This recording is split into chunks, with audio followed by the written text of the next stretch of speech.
নমস্কার সবাইকে, আমার একটি নতুন ভিডিওতে আপনাদের সকলকে অনেক অনেক স্বাগত। তো আগের দিনের ভিডিওটিতে আপনারা তো দেখেছেনই যে এখানে প্রচুর স্নোফল শুরু হয়ে গেছে। তো জাস্ট কিছুদিন আগে যখন এখানে স্নোফল শুরু হয়নি, জাস্ট ফল কালার ছিল, ঠিক সেই সময় আমরা গিয়েছিলাম হাইকিং করতে।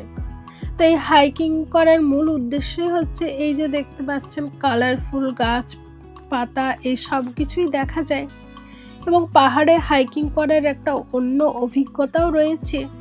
তো আমি ইন্ডিয়ায় থাকতে কোনোদিন সেভাবে হাইকিং করিনি, তো এটা এখানে আমার নতুন অভিজ্ঞতা। তাই ভাবলাম আপনাদের সাথে শেয়ার করি যে হাইকিং করতে গেলে কি কি প্রিকশন নিতে হয়, এখানে হাইকিং করার রুলস কি, বা আপনাকে কোন কোন জিনিসগুলি মাথায় রাখতে হবে। এবং সবথেকে আশ্চর্যের জিনিস জানেন তো, এখানেও হাইকিং করতে যে এই ফলগুলো দেখতে পেয়েছিলাম, এটা অনেকটা আমাদের ওখানে অনেকেই চেনে, হয়তো একটা বন কুল পাওয়া যায় যেটা ছোট্ট ছোট্ট কালো কালো মতো হয়, ঠিক সেই রকম অনেকটা, টেস্টও অনেকটা ওই রকম। তো এগুলোকে অনেকটা রেড কারেন্ট ফল বলা হয়, বাট এটা অনেকটা কুলের মতো। তো আমাদের ওখানে যেরকম পাহাড়ে বা জঙ্গলে গেলে এইসব গাছপালা দেখতে পাওয়া যায়, এখানেও এইরকম অনেক রকমের গাছপালা রয়েছে।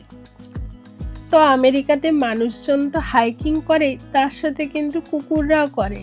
এই যে যে যার পোষ্যকে নিয়ে আসেন, যার বেড়াল সে বেড়ালকে নিয়ে এসছে, কুকুর নিয়ে এসছে, তো এইরকম আপনি দেখতে পাবেন। তো আমরা হাইকিং করতে এসেছিলাম 6 জন মিলে, এই 6 জন মিলে, এবং দূরে যারা আসছে দেখলেন তাদের সাথে রাস্তাতেই দেখা হয়েছিল আমাদের। এবং এই রাস্তাটা খুবই এবড়ো খেবড়ো এবং প্রচুর স্টিপ রয়েছে। চলুন আগে যেতে যেতে সব কিছু আপনাদেরকে দেখাই।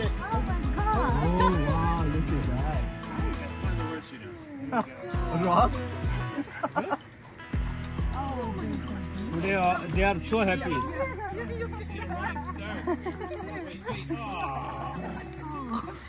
Back up. There you go. Good girl. They're so excited. Oh yeah. So much energy. Yeah. They are. It makes you happy to see them. Jesse, come on. Have a good day. Yeah, Yeah. you will too. তো কোথাও একটা ঘুরতে গেলে এভাবেই নতুন নতুন মানুষজনের সাথে দেখা হয়ে যায়। তো এইভাবে প্রচুর নতুন বন্ধুও গড়ে ওঠে রাস্তাঘাটে। তো আমরা অনেকটাই উঠে গেছি, দাঁড়ান আপনাদেরকে দেখাই। তো এই যে দেখছেন, প্রায় আমরা 1072 ফিট উপরে চলে এসেছি। তো আমরা অনেকটাই উপরে উঠে গেছি, আর বেশি দূর নেই, আরও কিছুটা যেতে হবে। তো নিচে যখন ছিলাম তখন অনেকটা ঠান্ডা বেশ কম ছিল, বাট যত উপরে উঠছে ঠান্ডা একটু বেশি হচ্ছে। তো এই যে ট্রেকিং করার সময় বা হাইকিং করার সময় আমরা একটা জিনিস যেটা শিখতে পারলাম, সেটা হচ্ছে যে আপনাকে কিন্তু হাইকিং করতে গেলে সব সময় লাইট ওয়েট লাগেজ নিতে হবে। তো বেশিরভাগ ক্ষেত্রে আপনাকে একটু চুজ করতে হবে আপনি কি ধরনের খাবার নিয়ে গেলে আপনার ওয়েটটা একটু হালকা হবে, সেটা একটা ব্যাপার থাকে। দাঁড়ান, এই বাড়িটা দেখাচ্ছে, এটা নিয়ে একটু বলি। তো এই যে বাড়িটা দেখছেন, এটা আমি আসার পথে আপনাদেরকে দেখাবো। এটা একটা ভুতুড়ে বাড়ি, তার অনেক রকম গল্পও রয়েছে। তো যখন আমি উপর থেকে ফিরবো তখন আপনাদেরকে এটার সম্বন্ধে বলবো।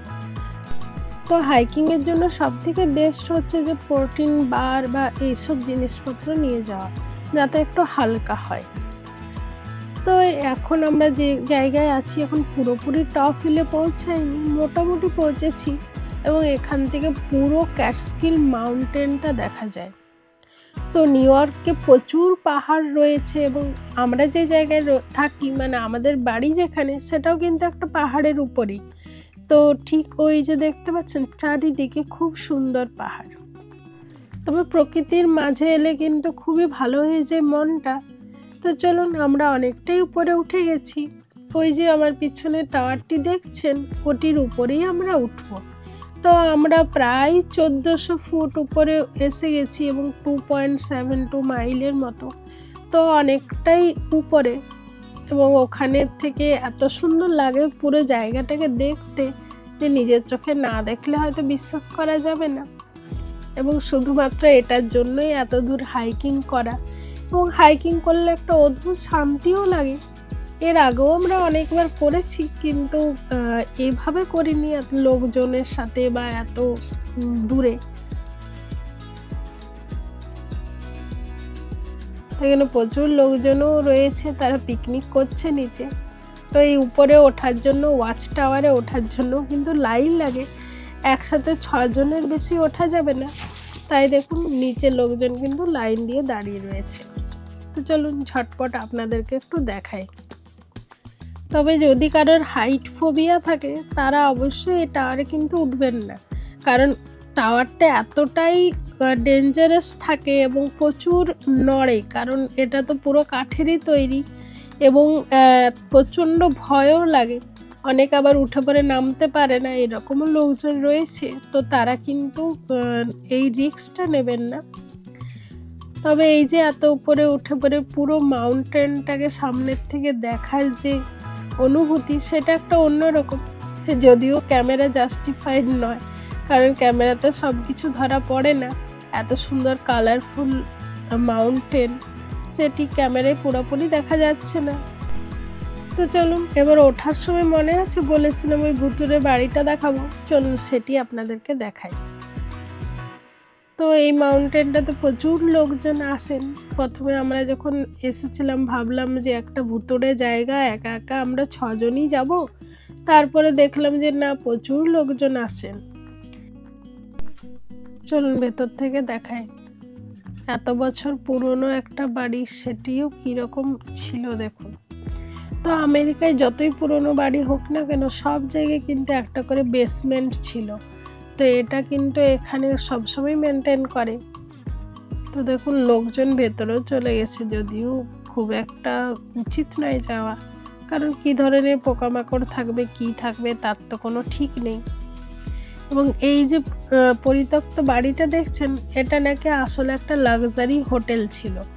তো তখন অনেক পুরনো দিনের, এখন তার সেটি নেই। তো লোকজনের দেখার জন্য এটা পড়ে রয়েছে, যদিও এখানে কেউ আসে না। তো এই হোটেলটা প্রায় 4-5 তলা উঁচু একটা হোটেল। দাঁড়ান এই দিক থেকে দেখালে বুঝতে পারবেন। ওই যে দেখছেন, প্রায় 5 তলা হোটেল একটা, তো অনেকটাই উঁচু।